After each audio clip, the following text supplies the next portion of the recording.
Άρα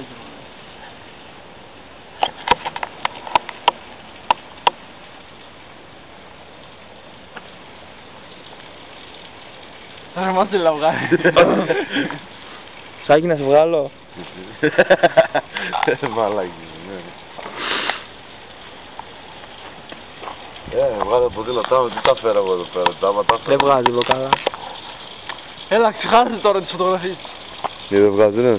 Βγάλε άναψε φλάζον μαλάκι, Δεν έχεις το βίντεο φλάκι, περίμενε. Δεν φως, δεν μπορείς να βάλεις. Εντάξει, έτσι καλά φαίνεται. Να. Είναι πολύ ωραίο το τοπίο της Βέρειας. 6 ώρα το πρωί. Έλα εδώ ρε, έλα.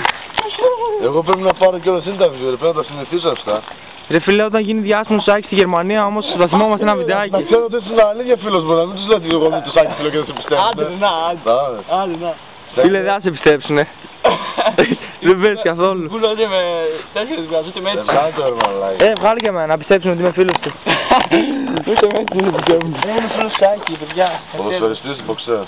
Θα μας δείτε μια φορά στην τηλεόραση. Είμαστε εδώ, ξέρω το πρωί Εγώ στην είμαι φίλος, ο Δουσιάς Ευλίδης, είμαι φίλος Σάκη, έτσι. Μην το διαψεύσει κανένας δημοσιογράφος. Και ο ίδιος θα το διαψεύσει, να ξέρετε.